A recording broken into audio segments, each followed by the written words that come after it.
What's up, everybody? It's your boy Aaron Spivey Sorrells, and first I want to say Happy New Year to everybody. And 2021 has started off with a bang with all that other mess that's going on. Let's just pray for our country and let's see if we can make it a better place by being creative. I want to give you some fire tips on how to become a single shooter, like for weddings, for music videos, interviews. I want to give you a few tips how to be very efficient to do that. So tip number one, make sure you have reliable equipment. I didn't say expensive, I said reliable.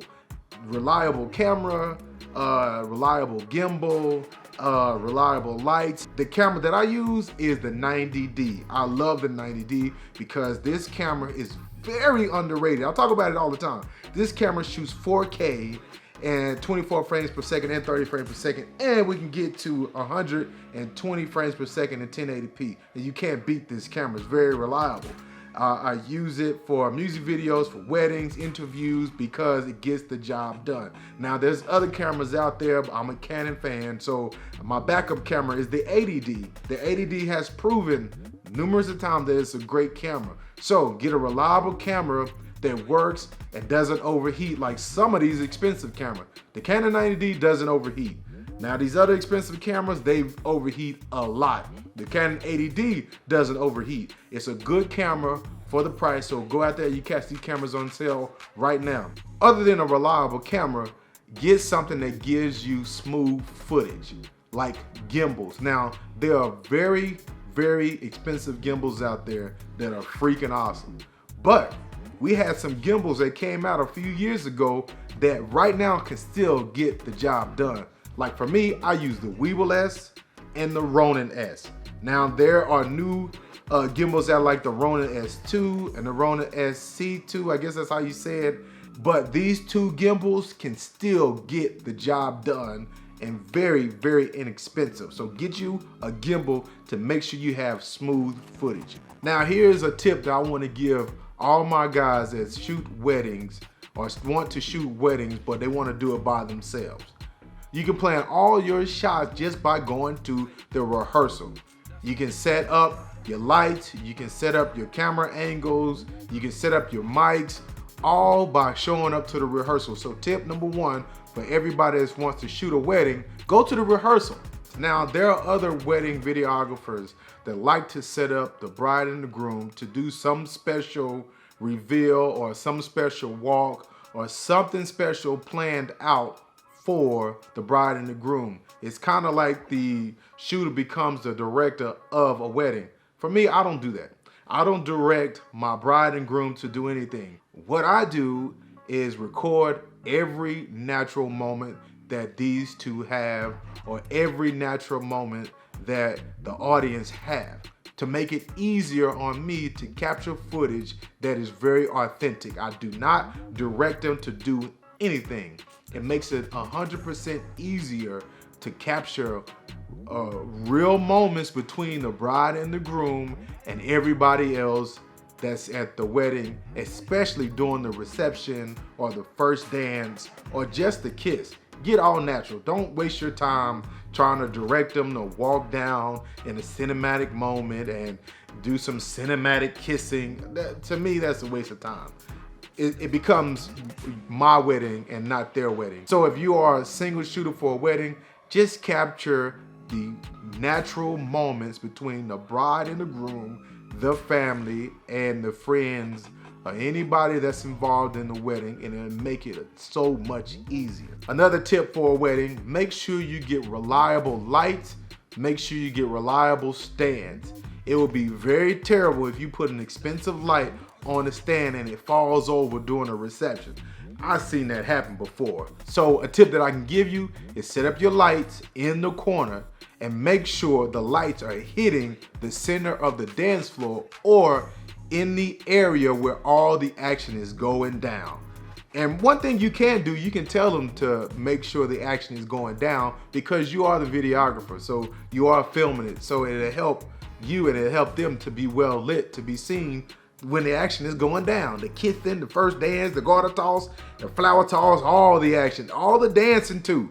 make sure your lights are facing the dance floor. Now, another tip of shooting music videos and weddings, you need to invest in some ND filters. ND filters will save your wedding and music video by blocking heavy and harsh sun. So I have ND filters from Tiffin.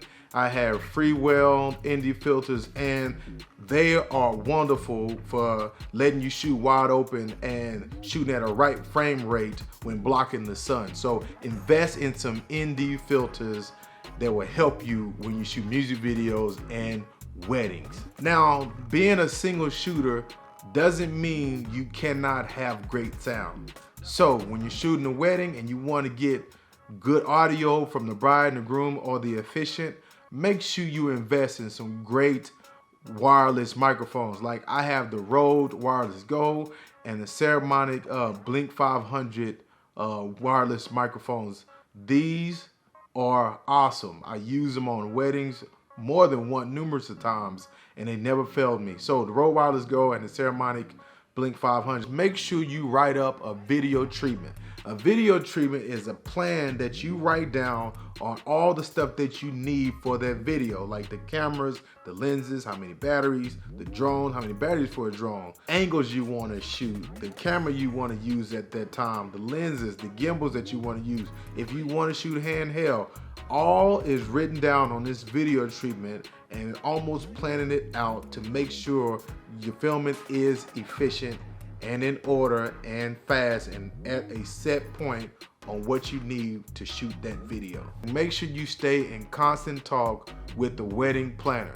She can help, or he can help your job go a lot smoother because she's already planned out the day on where the bride is going to be, where the groom is going to be, and where the family is going to be, what time the reception is, how long the ceremony may be.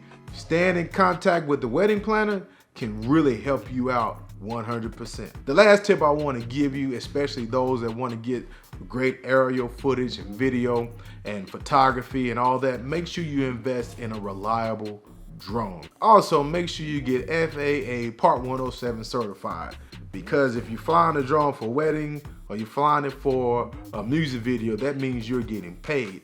So make sure you follow the right step to get certified to fly a drone, to be able to be paid to fly it. I use the Mavic Air 1. Now I know there's Mavic Air 2, the Mini 2, and the Mavic, all the rest of them out there that are very expensive and brand new, but the Mavic Air 1 still gets the job done. And it's only a few years old, but it still packs a punch. 4K 24 and 4K 30, you can't beat that. Before I go, I also want to talk about one more tip about being a single shooter. Make sure your butt is in shape, because weddings, music videos are very long.